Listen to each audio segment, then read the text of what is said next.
You've made the hard decision to sell and it's time to move on, but not so fast. First, you have to get your home ready and in the best shape possible so that buyers will fall in love with it and pay you top dollar. Hi, I'm Jean. And I'm April. We love helping people sell their first home and get into their next. Like we say, we live differently in our homes than when we get ready to sell them. And we want buyers to picture themselves living in your home. So that means depersonalizing, decluttering, and freshening things up, which can go a long way to maximizing your profits when you begin to sell. You want to put your buyer's hat on and walk around your house. Now, we said before, you don't live in your house normally, how you live in it when you're selling it, and this is one of those times. You are going to want to look at your house like it's the first time you've ever seen it. So walk around with a piece of paper and write down the things that you see that need to be repaired and replaced. And go ahead and take care of those things before you even get your home listed. Exactly. And remember, you want to think about your home as a product to be sold. And so keep that buyer's hat on and think of it like when you go look for your next home, what are the things you're going to be looking at as a buyer, and then take care of those things. And I know that it can be kind of hard because we have a lot of wonderful memories in our homes that we live in, but just remember, now you are thinking of it as a product that is being sold, and hopefully for the most money possible. Exactly. So the other side of that is that you need to make your house a place that a buyer can see themselves living in. So you want it to appeal to the most buyers possible. And you don't want them to walk in and say, oh, look at their stuff, look at their house. You want them to walk in and say, I could see my stuff here. I could see myself living here and enjoying this. So to do that, you're going to need to declutter and depersonalize your home. Yeah, and that means like maybe packing up about 50% of everything that you own, and just cleaning those things out. You're moving anyway, so why not take care of it? And exactly. Yeah, and then that's our next point, is like packing boxes and where you can find those things. You want to get ready for decluttering all of the things. And so you can think about different places online where you might be able to get boxes, such as Facebook Marketplace or the Nextdoor app. You can always get them at the grocery store, but sometimes that might take a lot of work. I know they're free and that's very inexpensive. So, but just put the feelers out there, ask family and friends. A lot of people are getting rid of boxes because they've just moved, and you can grab those things from them. And if that all seems like too much work, you can always go to the U-Haul store and get a moving kit, and they're a few $100s, and use those. Exactly, because you're going to want to pack up all your pictures, all your wedding pictures, your family pictures, any collections you have, maybe souvenirs from vacations, like the shot glasses you got on your vacations that are sitting out. You want all that stuff packed up and decluttered. So the other thing is you need to go room by room, and you're going to need to make some adjustments in every room. So let's start with the kitchen, and that is like the make or break room. Most buyers, that is the most important room to them, and you want that room to look like it has loads of storage and lots of counter space. So clear off those counters, get all of the papers and all of the things that are stacked up on the counters cleaned off, and in your cabinets, you're going to want to open them up and clean out about half of what you have in there. So think about the fact that you're not going to be living there very much longer. So just keep the things you need to get you through moving, and get the rest out into those boxes and stored away. Exactly. And don't forget the refrigerator. Oh, that's the right. refrigerator Yes. always gets covered with lots of fun things like pictures and magnets, but all of those things need to come off of the refrigerator and get stored away too. Exactly. So the dining room, that's the next room we would probably move to. And April, what would you do in the dining room? Well, that dining room needs to beg for holiday gatherings. And so I don't know about you, but a lot of dining rooms end up becoming the clutter point for every household. Things get piled on top of the table, but you do, again, need to declutter that. And you want that room to be welcoming and inviting.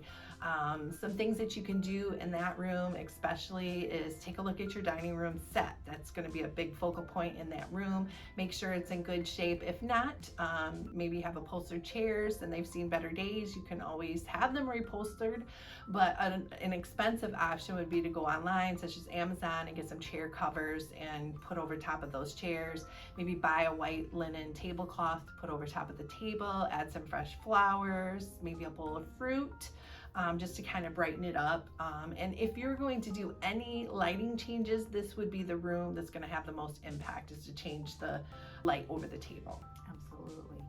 So moving on to your living room and family room. This room, you want it to be the hangout space. You want people to walk in and feel like, wow, we could hang out in here. So you're gonna wanna organize, maybe get some bins to put movies and toys in. You maybe put a new area rug and some throw pillows. Just make it look inviting and like a great room to hang out in. Next, let's tackle the bedrooms.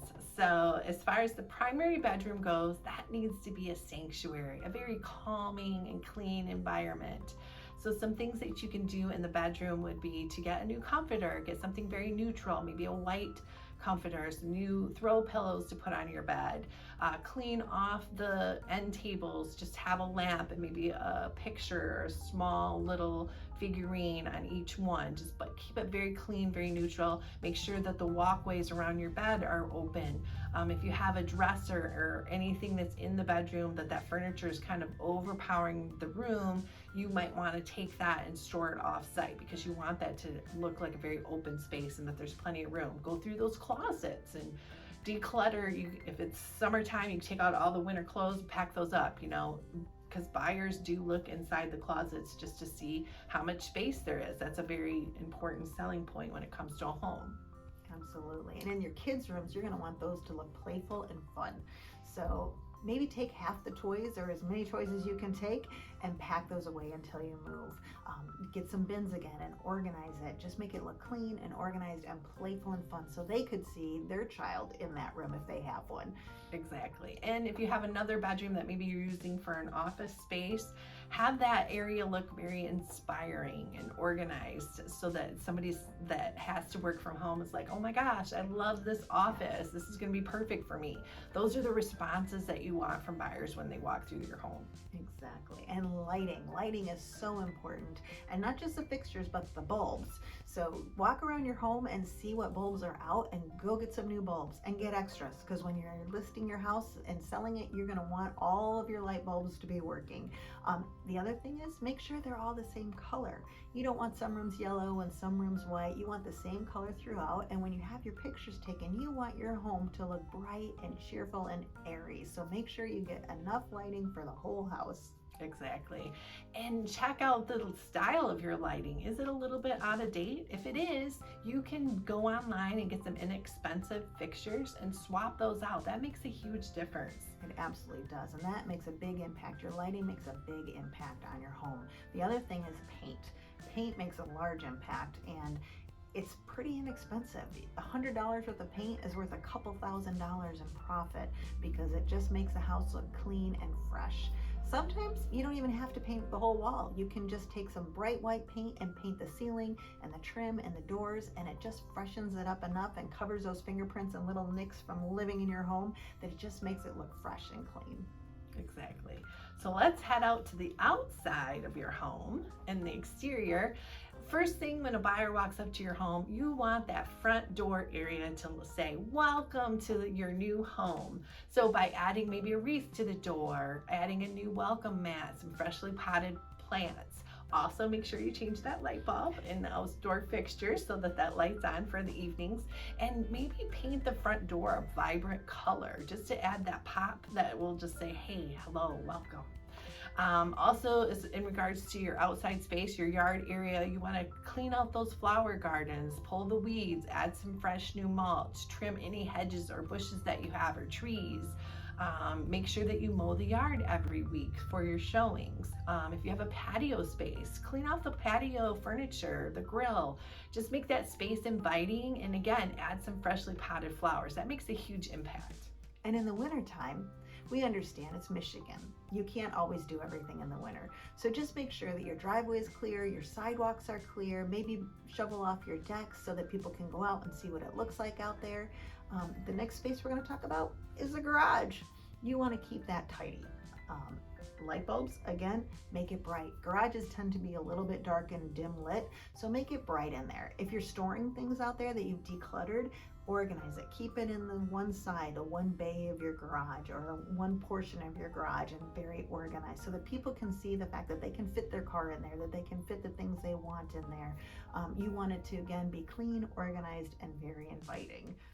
So speaking of places to store items, so you've done all of this decluttering and you have all these extra boxes, here are a few places that you can store. You can pick this section, a small section in your basement, and just stack everything up all neat and organized.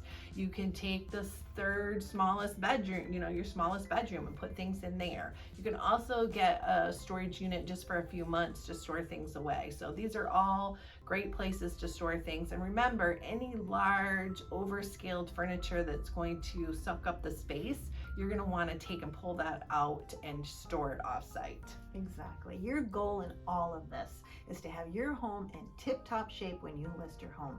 You want, when a buyer goes under contract for that house, to be ready to go for the appraisals and for the inspections and to get the most money possible from your home. And because we want to help you, we've put together a checklist, a getting ready to sell checklist. So if you would like that today, just click the link below and download that for free.